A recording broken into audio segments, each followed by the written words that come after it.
supporting. Thank you for that. This will be archived and shared with folks who couldn't make it tonight but want to engage in this conversation. So we have a super powerful panel joining us tonight, and please do stick around for a Q&A and open discussion at the end. Moderating this panel is Whitney J. Whitney J is a farmer, agrarian artist, and mother whose love for the land and sea stem back deep into her life and lineage.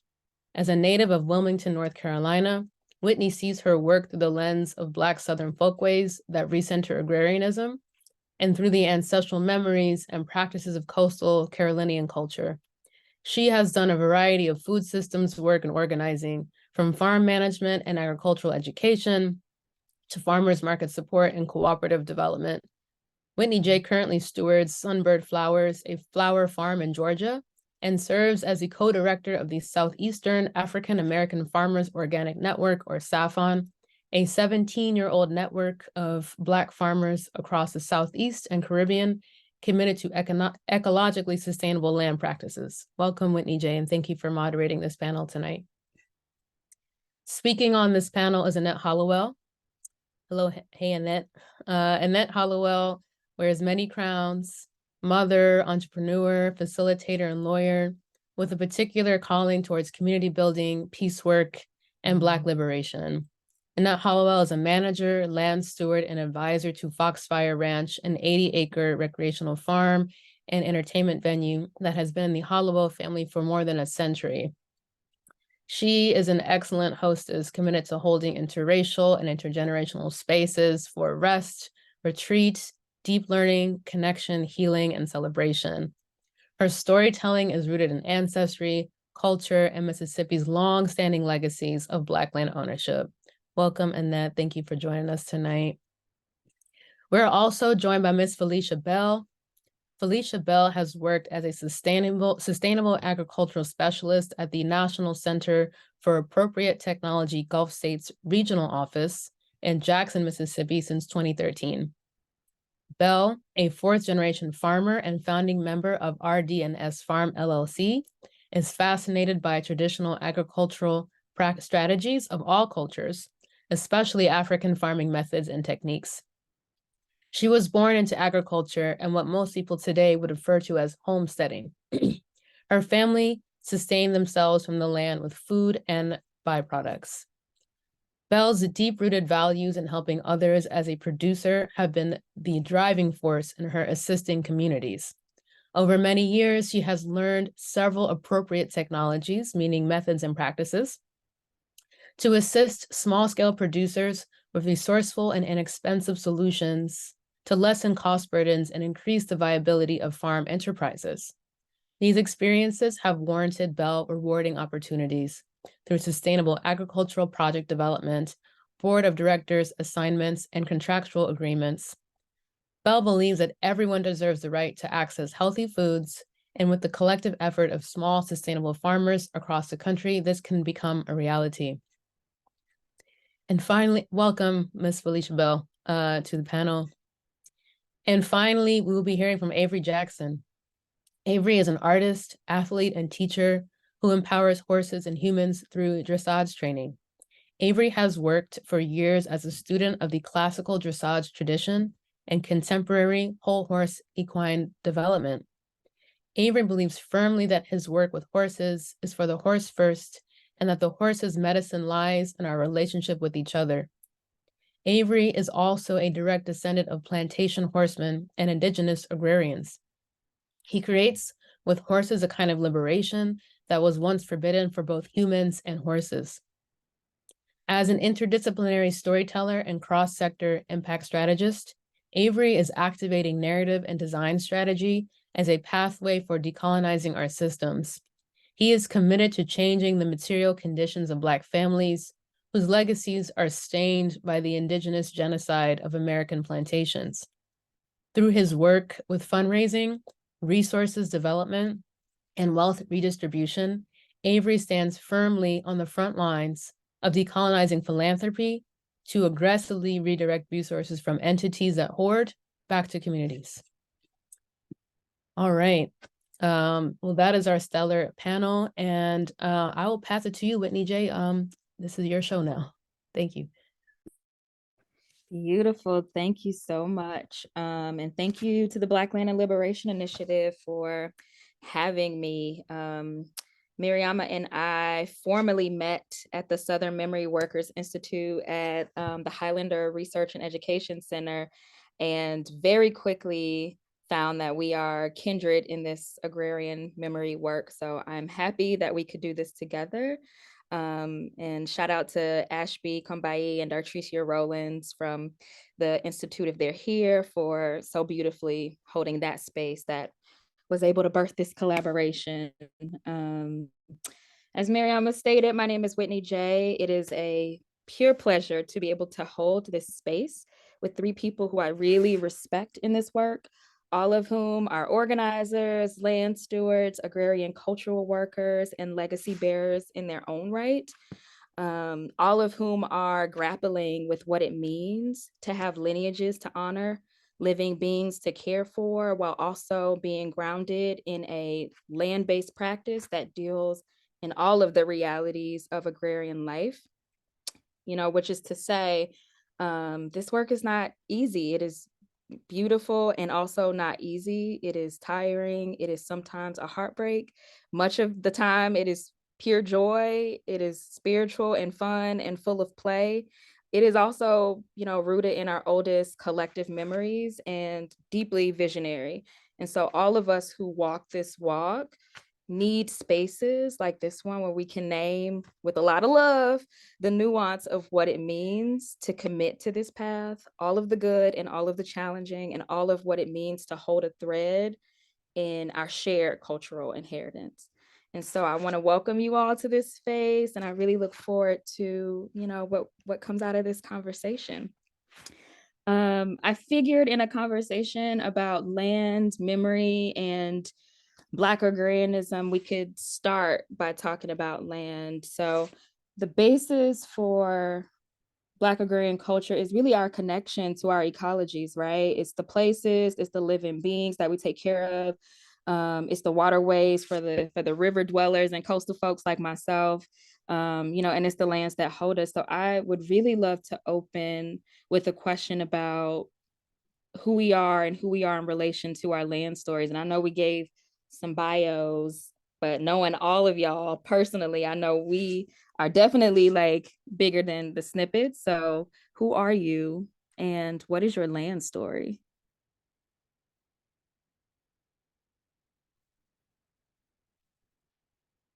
And I can call on somebody to go first. I'm gonna jump to Miss Felicia Bell. Yeah, I was unmuting. So first thing I think about with that question is me being a child. So not when you're born and growing up on a farm, you don't know how big and grand your family, what they're doing at the moment until you get older and realize and able to look back, as well as when my elders are not here, my grandparents are no longer with me.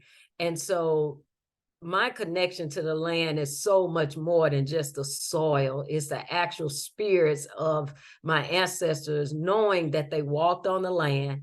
And then now me being a parent and my children are able to play where I played. So it's a spiritual connection, not just a soil connection. So yeah, that's me.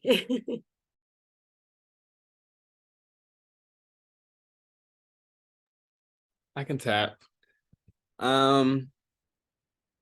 I guess for me, the way I've kind of always seen it is I was born and raised to cultivate, like the call to the land. And so like when, there was a resurgence of energy and momentum of folks who were like, no, like let's organize ourselves back to the land collectively. I was like stepping into adulthood. And so it wasn't necessarily that I heard the call, but it was like I remembered the call. And being surrounded by so many, like coming up in like Atlanta and like so many dope Black farmers and growers who were activating food and activating the land in a way that was transforming folks' daily lives and like our nutrition, I was able to remember that like my call to the land was always actually a call to the herd, both like a call to horses and a call to the collective.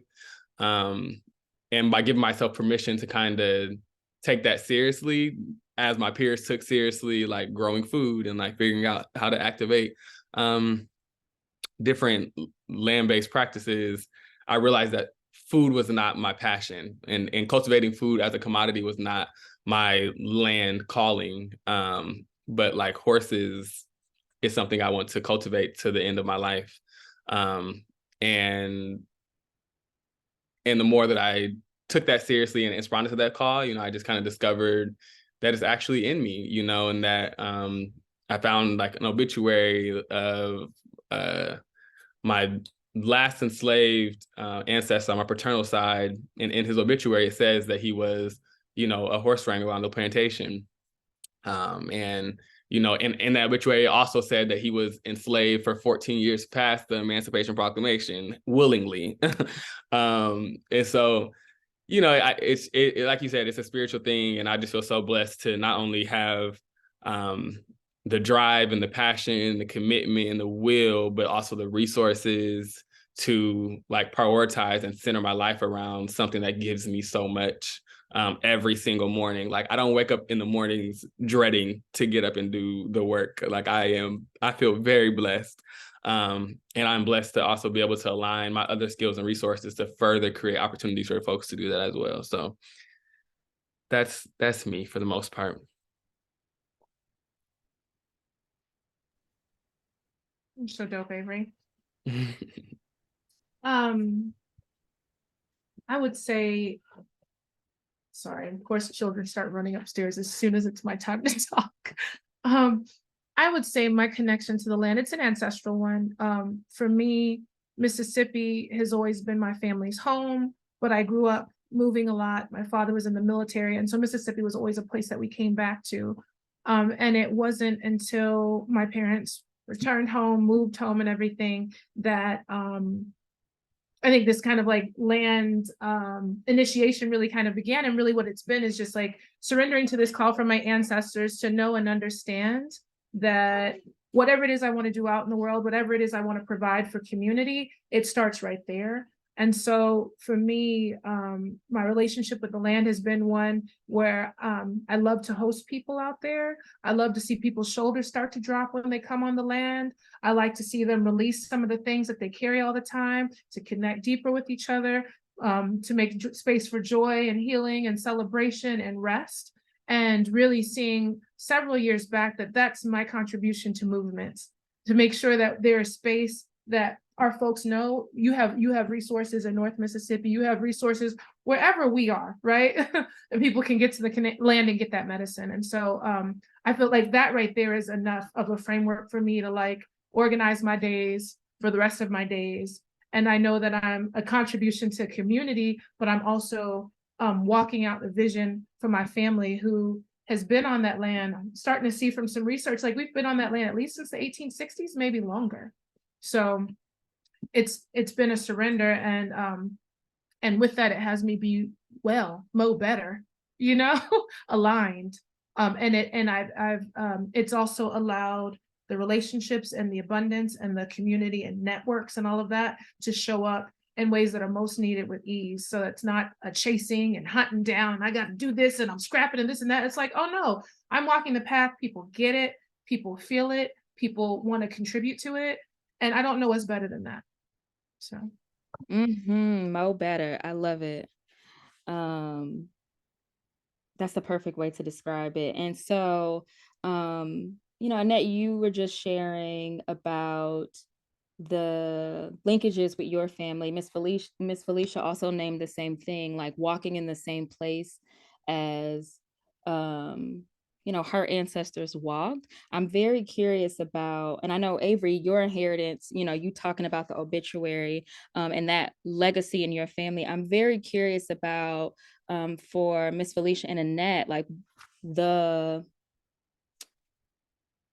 you inheriting land and both land and the stewardship of land, but like what memories does your family carry around the importance of that? And what does it mean for both of you to be the people charged with holding both those stories and continuing that legacy?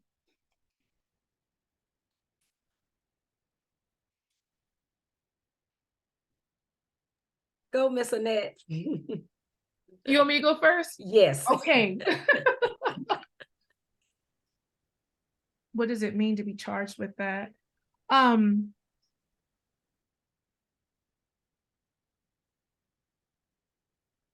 trying to get away from my usual spiel, what I usually say, because I talk about this so much that it's like, oh, let me give you the history and run it down and everything. What it means for me is that I have been able to in my work, in my storytelling, in my research, in my, just all of it, be able to tap back into what my grandmother has described, what my father has described in our hill country community out there in Waterford, Mississippi, and Holly Springs, Mississippi, Marshall County, of all of these Black families that held large parcels of land.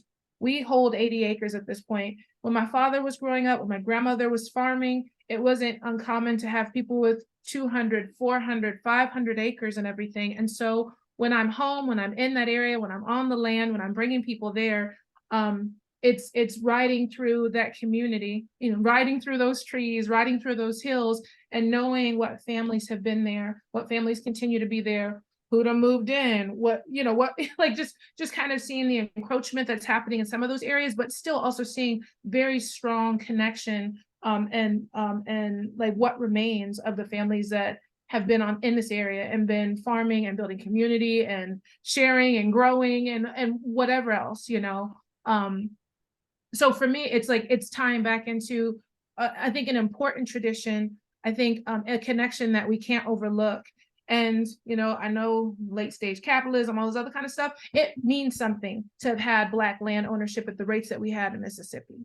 It means something still to see people who are still able to be in that community and provide opportunities, whether it's jobs for other people, housing, safety, whatever that looks like. And so when I think about my own family and the land that we've been on, and then my own role in that, I just see it as a natural outgrowth of those legacies. I see it as an outgrowth of that mentality that you don't sell the land, you don't give up the land, whatever happens, you hold on to what you got.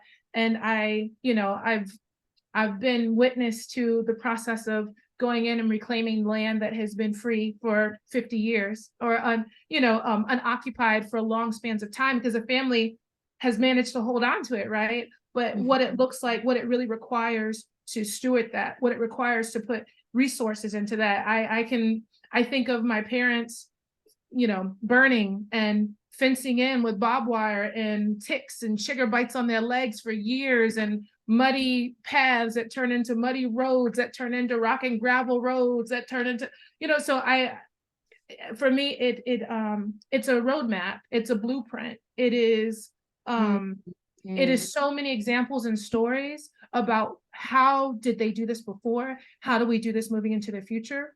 Especially at a moment where we have so many people returning to the South, returning to the land, trying to figure out a different way of going forward instead of being in these cities and being limited by these current structures. And so for me, it's blueprint, it's roadmap, it's and of course it's like, it's rich story and history. Miss Felicia. Thank you so much, Miss Annette. That was beautiful. One of the things that most people always hear me say is that I'm born into it. And that just means that literally born into it. Every single generation was born into farming. So you don't know anything else, but you love it because one is family. Everybody is together. We're communing together, generations communing together. That's all I ever saw growing up. Funny story is when I actually got outside of the farm to go to preschool, I was very amazed because I thought everybody lived like that. I'm like, you all don't live around chickens and, all this stuff. So just as a little girl, I'm thinking a whole world lived like I lived. And so that's youthfulness, but still wanting people to live like that. That's what I look at, like as a little girl thinking, wow, everybody living good and living great, and they're able to be with their families every day and work. And so one of the things that now is 6 generations that's been in this area. So we did have land lost by eminent domain. So it was 236 acres, what most of Mississippians know now as the Ross Burnett Reservoir is, my family's land is underwater, and some homes are on the rest. And so it is very hard because we still live in the area. I'm still passing by the land all the time. So it's heartfelt because I know that baton was passed. And yes, we have less acreage now than we had then, but it's still a lot to manage.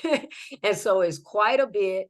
And it is passing the baton. My grandfather, his grandfather, this is coming a long way down. And I just know I cannot drop the baton. And so what has happened is instilling that into my children. But it started at birth.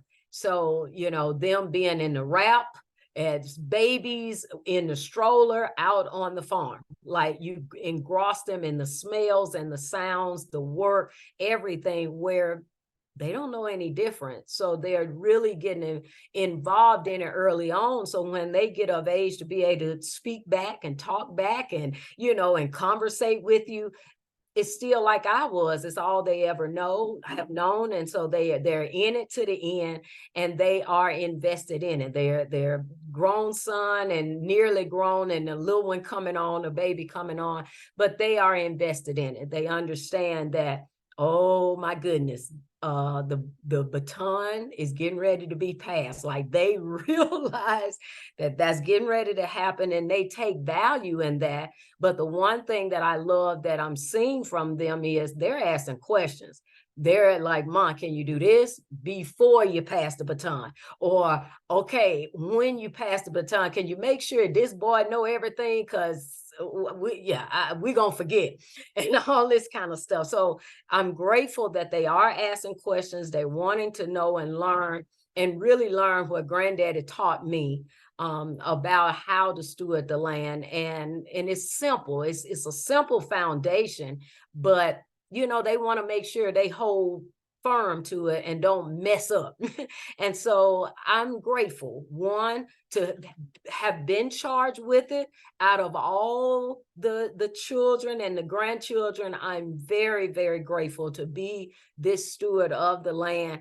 And then now I can pass it on down to my sons that would eventually pass it to their children. So I'm very, very grateful. And then the other thing is the health of the land. Knowing what the elders did, where I still can produce, just knowing, and that is our foundation. Just, you don't change it. You keep the way Granddaddy said, keep it, the way we farm, the way we deal with our soil and our land. Long as you keep it that way, we'll always be able to feed ourselves from this land. So that's what I'm very grateful for. Thank you both for that. I think what's interesting about what you both share for me is, agrarianism and its shades, right? Like me as a coastal person, what agrarianism looked like for me was really like knowing when it was time to eat shrimp and knowing when it was time to eat oysters, knowing when it was crab season, and waiting at the shop for them to come in on the boat to bring the crab fresh, right? And so I feel like when I first started my journey, I don't know if it was hearing stories like you all's, it was meeting the farmers that I've had the pleasure of meeting through my organizing work with Saffron, but unlocking the blueprint, so to speak, and that of being around farm families and communities where that lineage stretched back so long, because my folks have been in the same place for as long as you can know, but our relationship to water and land look really different. And so I'm in the position of, you know, being one of the people in my family, but kind of being the point person of planting that seed forward, right? In the same ways that you all's ancestors had the foresight and the vision to secure something that they knew would be an inheritance for what they would have hoped to be the folks who were going to, you know, hold on to the baton and pass it, not drop the baton. And so I'm curious, Avery, to the same question, because when you were talking about your land story, really uplifting the lineage you come from, what is that experience like for you, also being kind of a point person that is planting that seed for your lineage and your kin? Yeah, when I was listening to y'all talk, it made me think about how like I was raised in large part by my grandma. My family's from Monroe, Louisiana, from the swamps, and we take pride in being from Louisiana, and my grandma and parents take pride in not being there no more, which has informed a lot of our relationship to land-based living, right? Is when I'm of the first generation of my family to not be born on Southern soil. And it was a big deal for my family, especially for my grandma, who like, she left Monroe, Louisiana, like living with her kids on sharecrop land, you know, and moved to Des Moines, Iowa, to the Midwest with her sister, you know, in pursuit of something different, you know, without a high school education, you know, just in pursuit of something different, because the conditions were unbearable. The agrarian lifestyle that they had known on the land that our family has only known had always been, at that point, has been unbearable and contentious. And so there is a lot of trauma associated with like my parents and the generation before me. There's a lot of, we don't do that no more. You know, there's a lot of, we don't have to do that no more, so we're not gonna do that no more. But my grandma always did that, you know. So when she bought her home, she always increased the amount of land she had to the point where she got half an acre, you know, enough for me to feel like I thought I was raised on the farm. You couldn't tell me when I was 10 or 11 we wasn't raised on the farm, you know, like the way that we had to tend to the yard, we had a garden, the way we had to, you know, the seasons and bring stuff in, and the way that my grandma cultivated my love for the horses, and was the only person to really cultivate the love for the horses in me, even though that wasn't a reality that we could live in. And so now I see, and my family now sees it too, now that I've been in the work for so long and I've been able to see a certain level of success, and like my skills have been able to be demonstrated. My family sees me as like a leader in doing something that others in my family have not been equipped to do, in terms of returning us back to the legacy that we have a birthright to, and that we never really left, but we've always felt estranged from or displaced from.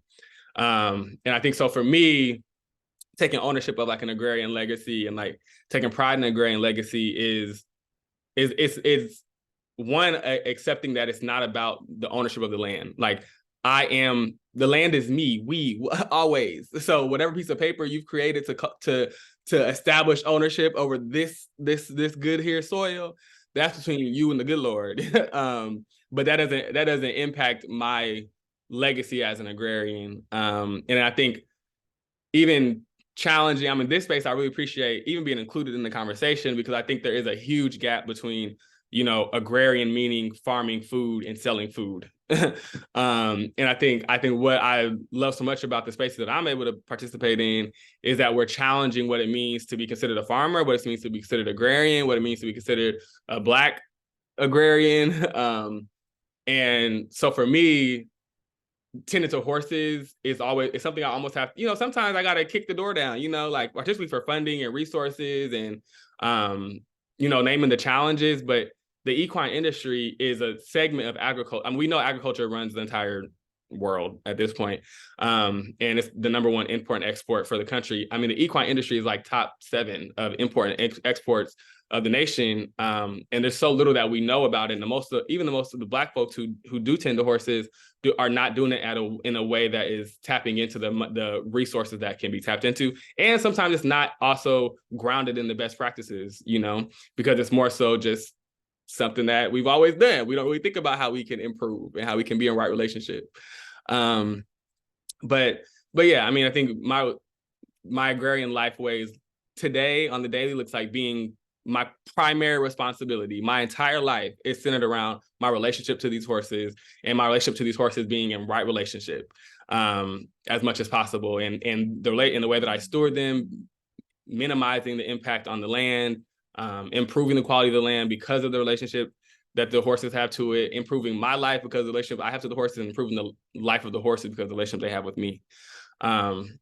So that's a little bit of it. And yeah, I would just say, yeah, to me, being a Black agrarian for me is like my art practice. Like it's just what I am, what I do, how I show up. And I'm reminded every time I have to go to the city and I'm like, this is gross. This is gross. Count me out of this traffic and take me back to where all I hear is the bird hunting season and the crickets at night. So yeah, hopefully that answered the question. Oh, it definitely did. Whew. There are some juicy bits in there. I want to stay on topic. I want to talk about ownership. I want to talk about Annette and Annette's question around standing in the gap. I also want to talk about family because that came up too. So let's get into the juice then. How about that? Because I see Annette laughing. So yeah, Annette, I'm bringing this here. I'm changing the flow because Annette often asks this question, like, how do we stand in the gap, right? Be it about ownership, community, community stewardship, Black farm families owning land, the complexities of our intersection with land back, like all of those questions come up for us. And, this question of how do we stand in the gap is really about, like, often our theoretical or ideological notions don't about a lot of stuff, about stewardship, an agrarian life, sometimes there's dissonance. And I'm curious about, one, Annette, if you could speak more to just kind of how you've seen the conversations take shape, but also like, standing at the intersection of many of those and grappling with it, like, give us more about, if you could speak more about it. Yeah, thank you for queuing that up. Yeah, I feel like I've been asking this question about, like, how do this gap, right? Because I come to land through my family. I come to land through my ancestors, through lineage, through all of that. And it comes from legacies of Black land ownership in North Mississippi, which there was a lot at one point. We all know these stories and everything. And not all of these stories are about loss. And so I feel like something that I've encountered in these, like, now, these movement spaces, agrarian spaces, is there's a lot of talk about collectivity. There's a lot of talk about being in right relationship, how you can't own land, how you this and that. And theoretically, I understand and I get it. But the gap that I see is, I think some of what was named, not everybody's going to grow food. Does that not make you an agrarian? We host people. We host blues concerts. We preserve our local hill country culture and foodways. We hold retreats for people. We are, a place to get away to on the weekend or for weeks at a time. When it's time to evacuate from the Gulf Coast where I live, we host people that are escaping hurricanes. We're sanctuary. Does that not make us an agrarian because we're not growing food, like, consistently? And we know how to grow food, and we do that sometimes, but to be doing it at a scale that puts you in a conversation or puts you in a stream for funding or, centers you in a kind of way, like, that's the part where, like, I'm not willing to, I think that the stakes are too high to not talk about the nuance. We can't just talk about the theories around this stuff. We have to talk about Black families that are still holding on. What are the resources for these folks who are not going to drop the baton? And so not dropping the baton for us means the next 100 years, that might be different than some of the conversations around experimenting with formations or doing this and that. And I think all of them are needed. All of them are necessary. But what I don't like that I've experienced and that I've seen is this kind of you know, like we can't be like Black folks can't be multiple things. Like Black agrarians can't be multiple things. Like the work that Avery does with horses and everything like that is so central to what it means to be on land like that. It's so central to my father's relationship to growing up out there and working with cows and horses and always loving that, you know what I mean? And so I think this gap part is one that, you know, I feel like we, you know, depending on what spaces you're in, it's easy to talk around. It's easy to kind of like, you know, like be over here and over there. But the reality of it is like, if we're talking about how do we hold on to land that folks is not heirs property, we did all the master's paperwork, you know, long ago. We continue to maintain the things, we're paying the taxes, we're investing in infrastructure, we're doing all these things. Like we have to have conversations about that too. Otherwise we leave out huge legacies, generations of families. So Felicia said 6 generations, you know, and so I think as we, you know, movement can be an interesting and really difficult and challenging place, right? Regardless of wherever you're coming in on it. And some movement politics over here don't work on the land. Some of these movement politics don't go with the seasons, don't go with the trees, don't go with when you eat shrimp, oysters, all of this other kind of stuff. And so I think as agrarians, we have to dismantle that, because at the end of it, when everybody's traumatized from trying to fit into these boxes that still don't address the gap, you're going to need some place to go. You're going to need some place to regroup. You will need some lessons from some horses that teaches you can't force your will, or, you know, all of these kind of things on a 2,000-pound beast. Like there's so much medicine that's there. And so, yeah, I feel like part of my assignment, in addition to, you know, stewarding this land and getting people to the land and making sure people know that they have a place to come for the next century, at least, is also like decolonizing our conversations. Like we don't need to be too academic and too damn smart about this stuff. It's not this highbrow thing all of the time. You know, some of it is like, this is what the process is. This is how you protect it. This is what we have to do, not because we believe in or want to uphold capitalism or systems that don't serve us, but because until there's some other tools that come out and you're not asking me to experiment with land that we've been holding on to for a century, I'm gonna just keep doing what we're doing right here. And so I think it's important to speak to people that are holding that space. I think there's room for all of us in there. And so, yeah, I think that gap thing, I always gotta get fired up about it, because I'm just like, when are we gonna go there? You know, and it has to be more than just, you know, oh yeah, it has to be more than what it is. It has to be more robust than what it is, because otherwise we'll continue to lose these acres, we'll continue to lose these legacies. And we'll continue to under-resource or not even see the folks that have already been doing it, will continue to do it, are committed to doing it. And that's, you know, that's just really, it's really important conversation that I think we have to like continue to come back to and continue to like ground ourselves in and kind of check. So, you know, that's kind of where I end up falling, you know, from my words. That's kind of where I end up falling and fluctuating and coming back to. Avery's like, I have a Avery, hop in. Yeah, no, I want to say like 1,000%. And when people think that we're talking about resourcing that gap or resourcing the folks who have like withstand the battle and the wars of land theft and held on to what they can, we're not just talking about the land, and we're not just talking about cash. You know, like sometimes you can have the money and you can have the land and you still don't have the wisdom to activate what needs to happen, you know, or you can think you have the wisdom, but you ain't got the cash, or you ain't got the land. So your skills can't even really be applied. So it's a really a wraparound, holistic, repertory system that we have to cultivate to like, that will cover, James, I see you going in the chat, you know, that will cover the taxes, you know, that will, you know, there's no reason why Black folks should be losing our land because we owe back taxes to the federal government. Like that sounds crazy, you know, like there's no reason. And I also want to lift up that like reparations and indigenous land repatriation both live at the same time. And so this is not a conversation where we're talking about, you know, indigenous land back and Black land sovereignty. Like those are one and the same.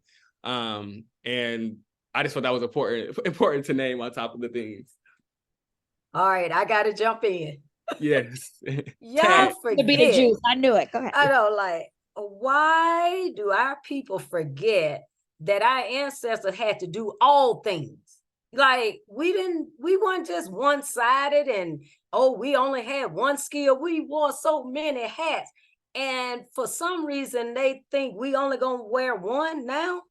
Just what Avery said, we have to do many things and moving many balls to make sure that these farms stay up to par and stay viable. So it's like, I don't know why people think it changed over the years. We're still African descent. We still have the hardships that our great grandparents had with just not the proper resources for these farms. And so I don't know why people think it's going to be you're the end all be all now because we're in 2023. Oh, you're more educated now, so you should be doing better. And we ain't trying to hear all that. We have to move a lot of stuff to make this stuff stay viable. And on what Miss Annette said, our farms had to be all things. And see, she kept up what her ancestors did. I can add, my grandfather started out with a semi-pro black, the baseball league, the semi-pro black baseball league. So when he and others, and Mr. Cotton in Madison County, we're in Rankin County, we played with the Choctaws, we had everybody. But the only reason why he did that was for community. He took care of everything, but still you had to bring somewhat of notoriety to your farm to get resources from everybody else. So it wasn't always agriculture that brought money to the land, just like for me now and most of us, it's not going to always be agriculture that bring money to the land, but we get looked down upon when we step outside of agriculture to do things. Or, oh, now you a speaker. Oh, yeah, but I'm speaking about agriculture. What's wrong with that? You know, so it's like if you're not actually working with your hands, you're looked down upon. I so agree with Miss Annette. We're going to hold the gap. That's what we're going to do. We're going to hold the gap. But while we're holding it, just what she did, and I'm going to do it, we're going to be running our mouth because we're going to hold it, but we're going to tell you how we feel and what we need to make sure we can pass it to the next generation. I think it's on the one hand, it's like, expanding the way we think about agrarianism. On the other hand, it's also the cultural strategies that our folks have used in order to hold on to land and in order to really talk about the culture with young people. I think I always use the example of a farmer based on St. Helena Island, Miss Sarah Reynolds Green, one, because I love her and she is my possibility model, but to see the multifaceted ways of yes, it's the farm, but it's also the cooking. And it's also I'm trying to get these young people to be speaking Gullah and to appreciate the culture so much that they want to hold on to the land and not sell it, right? So we're talking about the food, we're talking about the farm, we're talking about the language, we're talking about the culture in and of itself. And so the notion that it just has to be a strategy, we can't have more, we haven't always had more strategies. I think that's the part in our conversations that I get hung up on.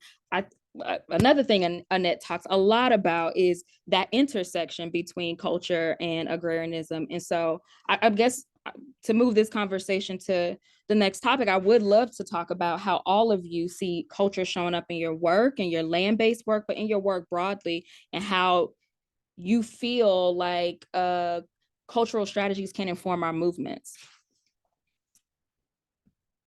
I can take this unless somebody wants to jump in first. Have to do a little storytelling to talk about culture. And so I've talked about my family's land, Foxfire Ranch, Waterford, Mississippi. My grandfather, he filed his written intention to purchase this land in 1918.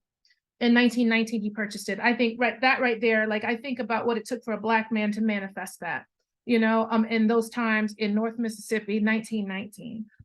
But that land, that's where my parents, my father, my aunts and uncles, they were born, they grew up via midwife, they, all of these things, they farmed, they grew everything that they needed. He was a country veterinarian, a woodworker, all of that. And when he passed away, my grandmother remarried, moved into Holly Springs. My mother's family sharecropped in Holly Springs. That's how my parents met. And then, they fell in love, they got married, they went into the military, they left for a long time, and then they came back home. And so when my parents decided to retire and come back to this land after buying out my aunts and uncles' shares, They slowly, like I said, they slowly started reclaim sections of the property to live on, to have roads, to have the cows, to have horses. And when we got to 2007, we knew we were hosting family reunions for both sides. So this is culture too. This is a big part of what we do now. We host a lot of family reunions. But we knew we were hosting family reunions for both sides. So I'm Mississippi. That's like 300-400 people. It's a lot of us. And so my dad, working with local carpenters and family members, laid this concrete foundation for a pavilion. He went to Alabama every weekend and got the metal sheets and the tin and the beams to erect a roof. And they built this 5,000 square foot open air pavilion. And we hosted both sides of our family reunion. And so it got to be winter. We were thinking about, well, we have this infrastructure now, and we didn't have bathrooms or kitchens. It wasn't anything fancy or anything beyond what they could put their own personal money into over time and build. Okay. But we were talking about, well, what do we do now? And we talked about what it was like for my parents growing up in Marshall County. And they talked about, Sundays you go to church and then you go home or go to the neighbor's house, you sit on the porch, play the blues. If you were my mama's people, you might go to church or you might go play baseball, come home, sit on the porch and play the blues, or you might go out to the county and hit up a juke joint, places that Junior Kimbrough and Junior Cummings and these folks owned and everything, and hear the blues. And we have a particular style of blues, the North Mississippi Hill Country blues, where in the parts where I come from. And so as we talked about that tradition, we decided, you know what, let's have dinner, let's feed people. I'm talking, all this is culture, let's feed people. We invited about 20-25 folks who were historians, blues musicians, friends and stuff, fed them at the house, took them to the pavilion and said, what would it look like to start doing Sunday evening blues concerts again, blues shows? Because by the time my parents had retired, there'd been about a 15-year gap because some of those people that had held the juke joints and these places for culture had passed on, places had burned down and stuff like that. And instantly folks got it. There was a great impromptu concert that broke out. I always have to say Grammy award-winning Cedric Burnside. He's the first Hill Country Grammy Award winner. Him and his partner, Light and Malcolm at the time, played for us every Sunday for a month and a half to get us off the ground because people who follow the blues trail come from all over the world, and we had people from all over the world come. And so for the first decade of doing the blues, we had Sunday blues every Sunday from March to Thanksgiving, with my mom cooking the greens and catfish and cornbread, fried chicken, candied yams, sweet potato pie, the whole nine. Anybody's been there, had mama's food, they know it's wonderful. And that is how we got started. We rooted down in our foodways, we rooted down in our music culture, and that helped us grow to become a place that people come for their family reunions. It means a whole lot when you host Black families years and years and years, when their memories of coming together and reuniting with family members and meeting new family members is centered around a piece of land in a place where they call home.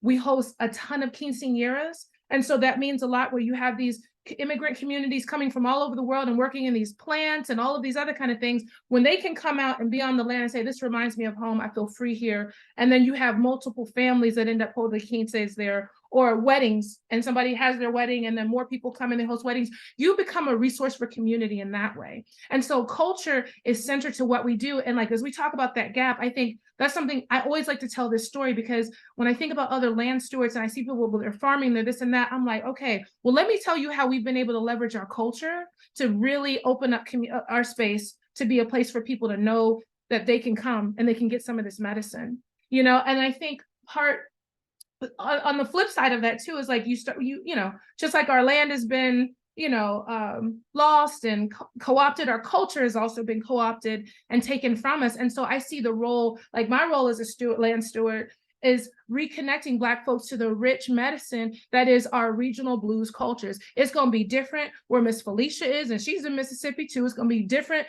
if you're on the coast in Georgia. It's going to be different if you're in West Georgia. And so how do we make sure that, one, people can know what this music is, know what these stories are, know what that legacy is that's coming from their unique region, and take some pride in it? And how do you create opportunities for people to dance, to eat, to get on some land and do this together, so that we are preserving that, so that we're teaching that, so that we're getting that medicine? White folks are co-opting the blues because they know this is good medicine, so you know what I'm saying? So when I think about culture, it's so central to everything that we've been able to establish as a family and being able to open this up for community. It is the key for being able to be a resource for community. It is the key for being able to offer some medicine and then get into all of the other ways that we heal each other, you know?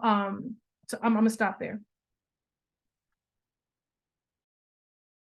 Same question for you, Avery and Miss Felicia. Yes. So culture, I didn't know how close Miss Annette and our family structure is, just how things are done. So that culture piece and community piece, I just briefly shared it. It was huge for my grandfather for it as that the baseball team, but what he did was basically bringing everybody together. What we know now as quote unquote a drug culture, back then it was alcohol. So he's like, these young boys gonna kill themselves. They just drink all the time. And he's like, I'm gonna bring them in one place. And so, and then put that ball in their hand, they'll put that bottle down and stuff. And that was his way of protecting them from going down the pathways that we know sometimes we end up in the wrong place or death. And so that started that cultural piece with him, as well as the community coming together. And then he chose, like when elders would pass away within our family, he would take their homes and turn it into the cafe. So he would gut them out and turn them into a cafe. And so his dream was to build something from the ground up. That was what he wanted. He used the houses over the years. I grew up seeing that. He would pull one in, use it for a while till it was just no more, pull it out, put another house in. He did that for many, many years, but it brought community. Everyone would come to D. Burnett's. Everybody would come to D. Burnett. And so that was what I was raised, just seeing all these people, you know, and I'm thinking aunts and uncles and thinking everybody in the community is my family. And so with that being said, he did live to build that building as well as experience. So there, oh my goodness, they experienced their 50th wedding anniversary, but it went on to 56 years in that building, their wedding anniversary. And so he got what he set out to do, and that was that space for community. What I'm grateful for, we still have it. We're still utilizing it. The baseball field still gets utilized because he was one of the first in our area to have it is an actual full-size baseball field on our land. And people think like, what? You know, but that's what he wanted. Like the baseball field is the center of our property, not the houses. So everything is downhill from the ballpark because my grandfather never wanted it to be flooded. And it has not ever been flooded because the way he built it with the lights, with everything, the lit signs, all this stuff happening in the 60s. Like Miss Annette said, when it quote unquote wasn't supposed to happen, and it happened. And just that opportunity, seeing that also makes you know that you have to give service. That was me as a little girl. It's not about money. It's about how can you keep this up for the community to make sure the community stay viable. And that's the Black community around the reservoir. How do we keep everybody going? And I can sit here and say, that stuff is still viable. The building is being utilized for rental, just like what Miss Annette is doing. And that's what brings viability and love to us, because we're still doing what Granddaddy set forth, and that is community service. And the baseball rent out to little leagues and stuff. We don't do the adult baseball anymore, but the little leagues, the young people get to utilize it and rent it out, and we're very grateful for that. But that cultural piece it's not about who you are, what your background is. It's just you supposed to, know this is a place of tranquility. This is a place to be safe. You could come here, nothing gonna happen to you. We got your back, you're protected. And it's stemming down from my grandfather. It's like, no, everybody knew that they can come there and nothing is going to happen to you. It was well protected, even to the point of sheriffs and everybody left my grandfather alone. They knew he lived right. He was going to do right. He was going to do right about his community. They left us alone. They didn't mess with us. To this day, just let us be, because we're doing what's right for the community and keeping it viable. So culture is real big. Definitely in central Mississippi, but just right around that reservoir, because so many people think, and especially transient people that have moved there, because of course we're surrounded by subdivisions now, and literally we're the only farm left. And they come there with an arrogance that, oh, this is so elite and so exclusive. And, I'm hearing people, oh, yeah, I live on the reservoir. And they make it seem like they started the reservoir, and I'm like, I always tell, and I know Whitney have heard me say this, is like, no, we were there before the reservoir, because my mother saw the reservoir being dug out. And me saying that just throws everybody off, because they can't imagine us being in that spot that long, because now people have put it up on a pedestal. And I'm like, it's water and land. And that's what farmers have always utilized. But now somebody else have put value on that. And it's like, it's just a need. It's all what farmers need to survive, what people need to survive, water and land. And now they have changed the narrative to put value on something that, for someone that's not utilizing the land for food, but just to have an elitist mindset. So, I'm grateful we're still there. One of the things, and I know this may be another question, but one of the things I'm doing, my son and my cousins, they have to know if they take it once, they could possibly take it again. And you have to be ready for that. We can't be set up for failure. You always be ready. I ain't saying be in fear, but you just be ready. And that means, just like my grandfather, he just moved to another part of the land, just moved to another portion he owned, but you got to be ready for that. And I'm trying to get my cousins my age to be on guard in the notion that, break your little money and go buy some more land, go, do something over here. Don't put your eggs in one basket. We have always been told that. And so definitely we're not going to sell it, but you don't know what other people have in store for you.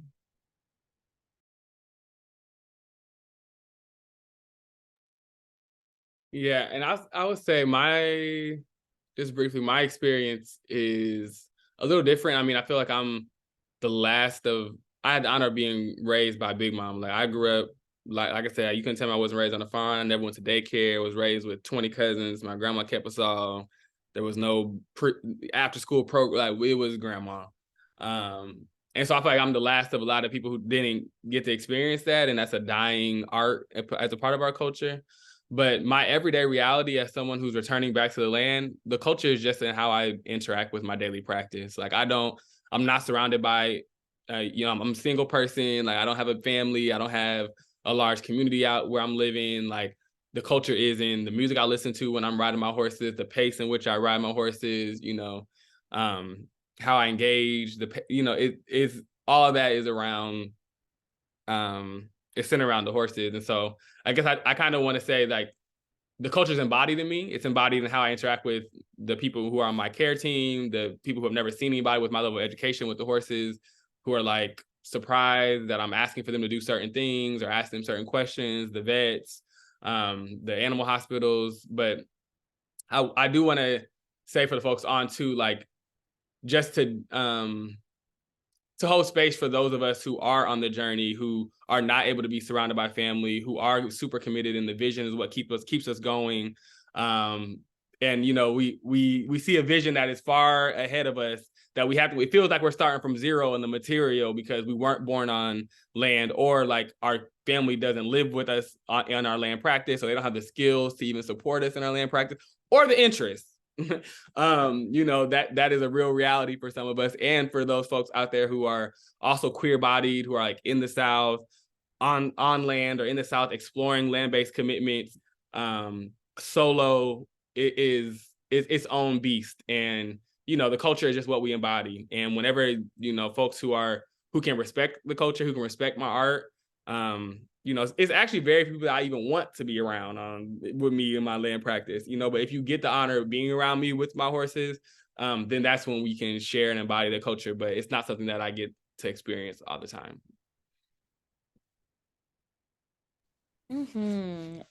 Thank you all for sharing that. I want to be mindful of the chat and mindful of the time. I want to give reserve a little space for any questions or comments that might come up from our participants or from our attendees. And so I'm going to turn it over to Mariama to support in getting some questions, but any questions or comments you have for the panel, you can ask them now.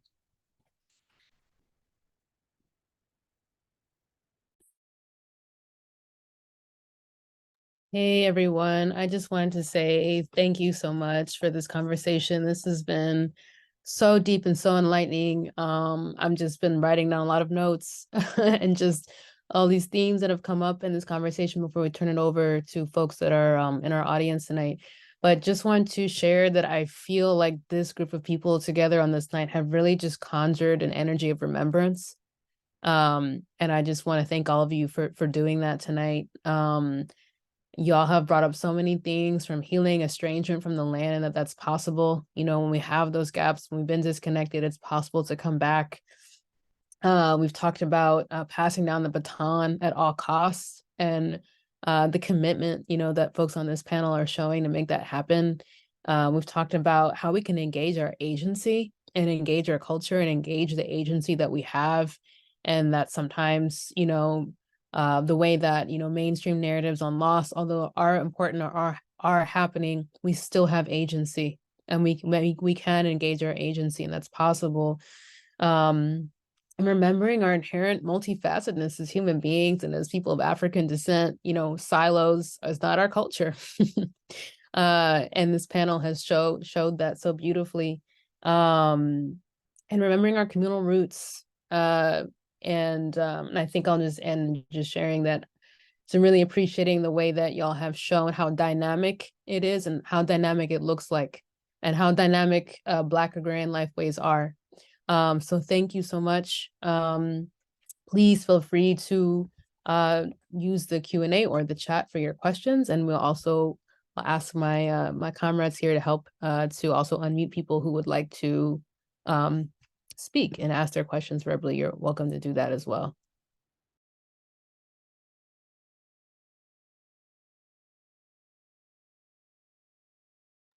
All right, I see Kristen Brown. Let's try to do this tech and unmute Kristen Brown. 1 minute. And if any also of my, oh, there we go. Allow to speak. Can you hear me? Yes. Okay. I appreciate this this cipher of positive energy, especially what the content of the conversation is very important. My question is for the landless farmers, right? You know, we talked about people who came up on the land, and it's just such a privilege and an honor to be in a space where you could be like an intergenerational landowner. I'm in California, and you know, our community, we participate 0.5% of the California agricultural community here in California. And you know, California always prides itself with being the state that feeds the world.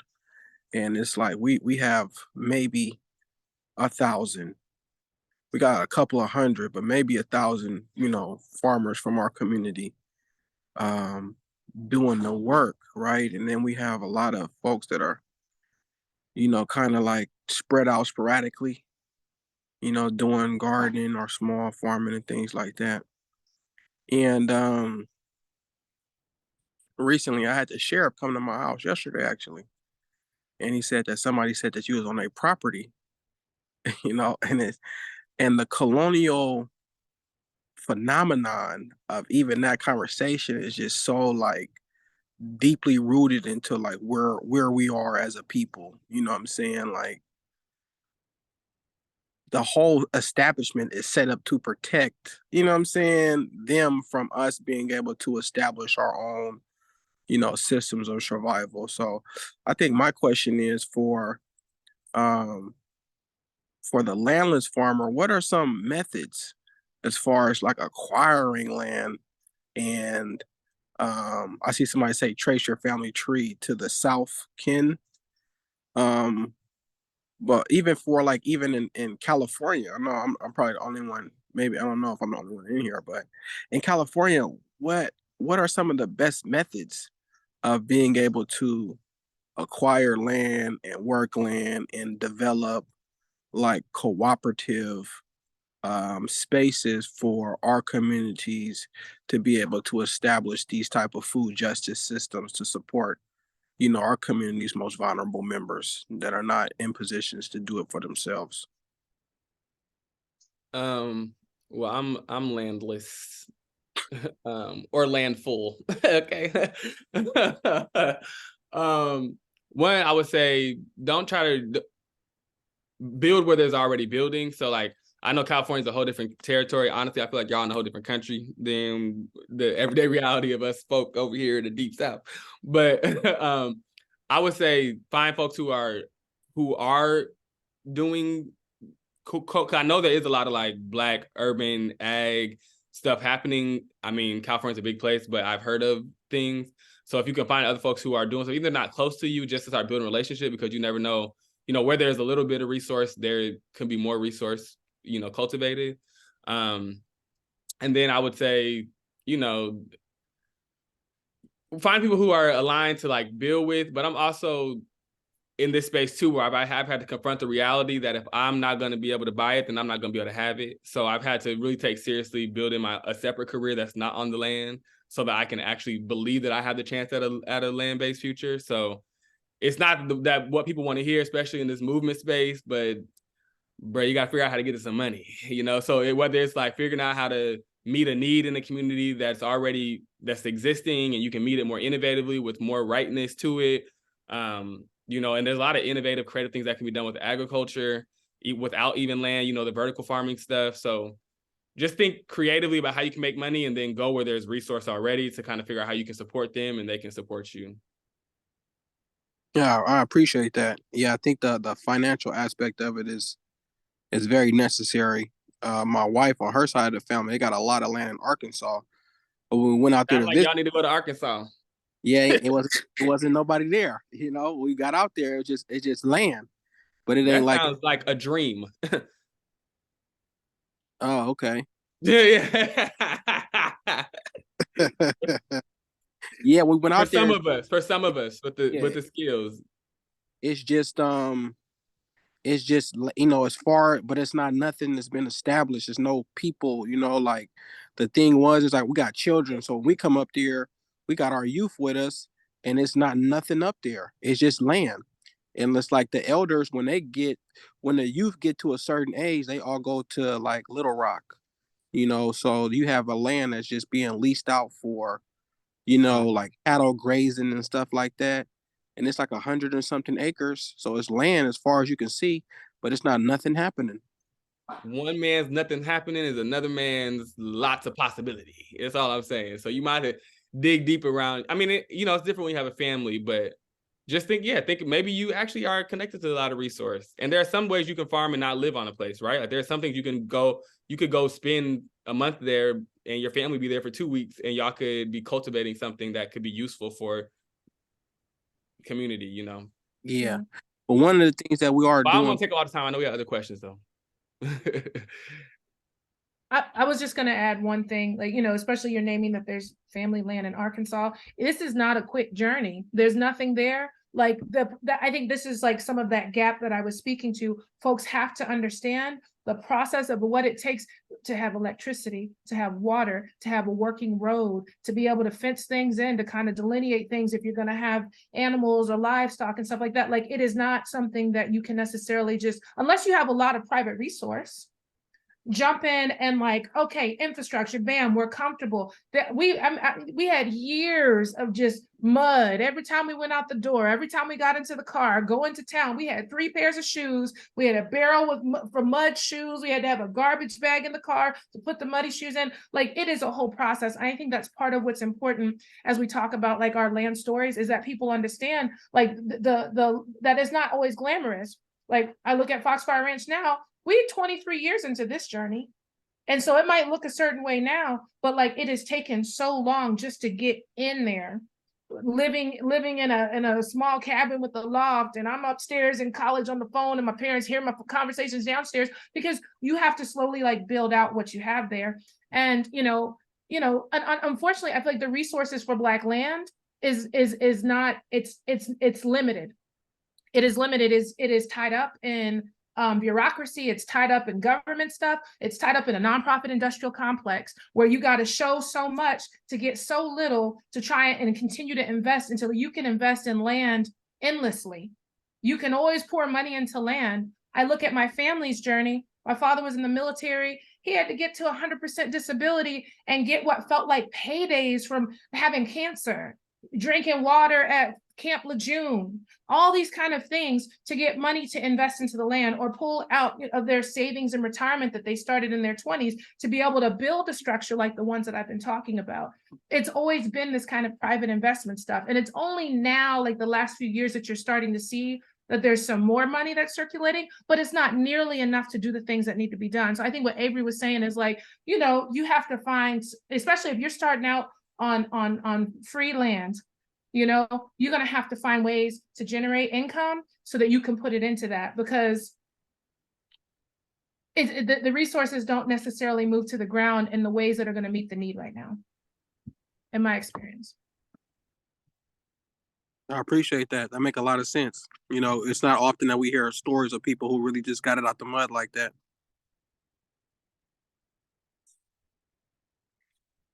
Thank you all for that. All of that information. I'm going to ask a question that someone posed in the chat here, and then we are going to move to James, who also raised his hand. So one just quick question is if everyone could just on the panel could just say again, where are you all living? What states? And just share that. We have that question from an anonymous attendee. And then we also have a question from Keisha Cameron, who said, as returning generation farmers and now empty nesters, we raised our boys on the land, teaching them and empowering them to pursue their individual goals and dreams. They have now all gone on and are not directly engaged in the farm. How have you handled that transition in raising them to be independent and to stay connected to the land? I can answer that. So it's difficult. And what I mean by, because we want them to have their life. Like I was taught, I wasn't ever told I had to stay on the land. So let me say that first. So I never was told that. I wasn't made to do that. I just always lived there, went off to college, but then I always wanted to be the business owners that I saw in my father and grandfather. And that's what brought me back, and not necessarily brought me back. I was living there, but brought me back to doing farming and actually doing it as a business and so forth. So my answer to that is let them be, but teaching them that they utilize the farm to supplement their income. Because see, when they get out in the world and realize how expensive it is, then they have this asset that most young people don't have. So utilizing it as a stepping stone, but not a burden. So not telling them they have to keep up what we have done and they got to do that. I just want my boys to keep the land. Now, what they do on it and how they, flourish it out, because they're the next generation. So they're going to change it up anyway. They're going to do something totally different than I did, like I did with my grandfather. So it's supposed to level up every single time, but just giving them that freedom that the land is there for them to utilize for their resources, the financial resources. Use the land so they can supplement grocery bills, they can supplement rent, like use the land to leverage themselves to have a better life.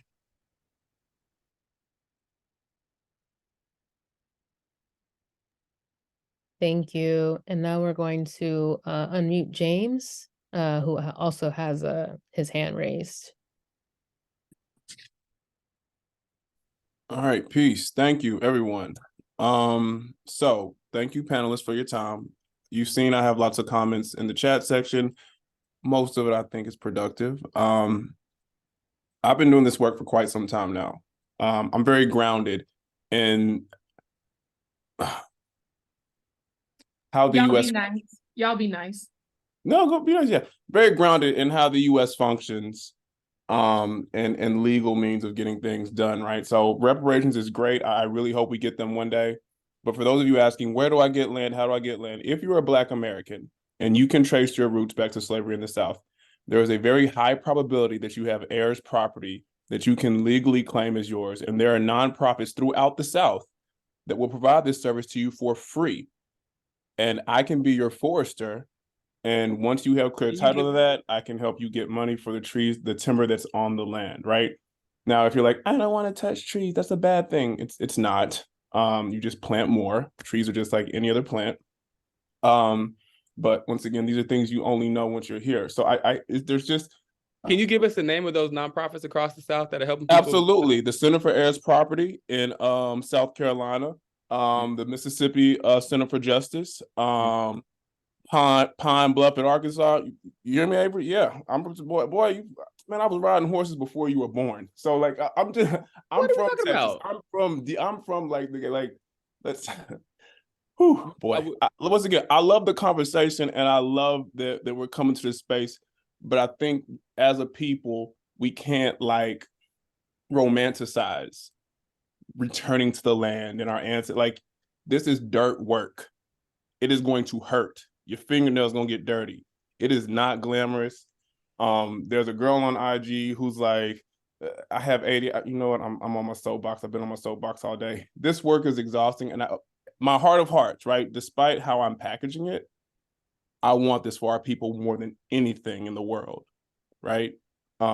So. Thank you, James. What I say, no, let me just one word. What I say may come off as rude or kind of crazy, but it's my passion, and it's what I want for us. Just James, just to clarify, I just want to make sure that we have a question with what you're asking. Is there? Can you talk about heirs property? Because I haven't heard anyone say that. Can you explain to them what that is and how they can get involved in it? Thank you. I can take on some of this. My first job out of law school was with the Mississippi Center for Justice in the Gulf Coast. A lawyer. Doing housing recovery. Yeah, we said that at the beginning. I'm a lawyer too. Doing housing recovery after Hurricane Katrina. It's hard work. MCJ does great work, and I'm glad that they have the office in the Delta and they've been able to expand what they're doing. Heirs property is when someone dies and there's not clear title to the land. So grandma and grandpa had the land, nobody had a will, or they didn't have the proper paperwork on the houses or the land and stuff like that. People just been living there, they die, and then they don't have the proper legal paperwork or mechanisms to establish title. And so then you see that it's left to all of the heirs. If the grandma and grandpa had 4 kids, and those 4 kids each had 2 kids, then you start to see property that's spread across multiple places. There are a lot of organizations doing work on heirs property. There are a lot of my neighbors in Waterford that have lost their land due to heirs property. There is a lot of family infighting that is happening that is, forcing the sale of land due to heirs property. And so while there definitely are resources, and that's something that we need to talk about, and that I think does get a lot of play, and there is a lot of resource out there, I think the stories around this are just as important. I think each of the people here that have been talking have not lifted up a romanticized view of it. I'm not for a romantic view of what land stewardship looks like. It is hard work. I'm talking about my parents' blood and sweat in there, and I'm thinking about the sacrifice I have to make to see the next 100 years for my children so that their blood and sweat might be a little bit less than what mine is. So like, this is not to have a romantic conversation.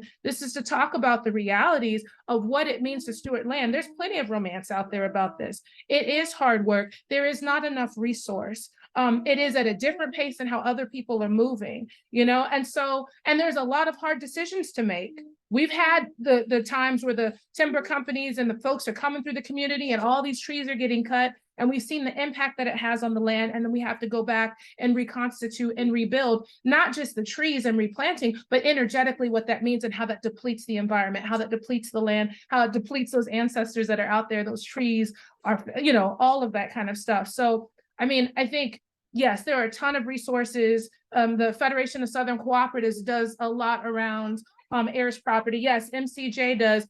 Google it and those things will pop up. And so I think one of the big things is like having resources to retain attorneys, to get those things in order, to have simple wills drawn up, to make sure that you have clear title and those things are happening. Those are definitely essential. And where you have places where there's multiple heirs and you can identify them. If somebody wants to talk, I can talk about the process of having to talk to each aunt and uncle and having to offer people different prices and who was stubborn and all of that, just to be able to keep the land in one place. I can also talk about what that looks like when the land is sold, you know, and I think a lot of us can talk about that. So I'm going to stop there, but just wanted to respond.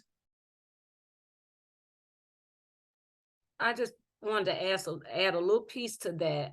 We're in different times now too. So yes, our families have to do the wills, but we even now in this day and age have to take it to the next level, just because if that land is valuable to someone, they will wait your family out. So, you know, you can't stay in court forever in probate. So, and that's how individuals are getting land right now, is just holding out, keeping court in session for years. And that is your law. You got to pay a lawyer to stay. So be mindful that yes, you have to have a will to direct, but we need to move it to the next level with trust and make sure it's locked down. And that's the world we're living in now. We have to be very, very careful when it comes to that, if you are a family trying to keep the land for the next 100 years. Thank you. Is there any other, we reached 1 hour and 30 minutes. We've been on here for an hour and 30 minutes, y'all. And this has been a really deep conversation. I think it's time to wrap up. I feel like I don't want to let go, but I want to respect everybody's time. Thank you so much, Annette, Whitney J, Miss Felicia, and Avery for joining us tonight. This was a really deep and powerful conversation. For folks wondering in the chat, yes, this is being recorded, so we will definitely share this if you joined late or if you had to leave. We'll make sure that this is sent to you, and that also you can pass the recording on to any friends, family, colleagues, comrades who are interested in the conversation. And we'll also be sending a follow-up email with any links that came up in this chat so that folks can get the information that they need. Thank you everyone for joining. I know we also have a stellar audience. There's very powerful people in this audience also that I see. So thank you all for joining.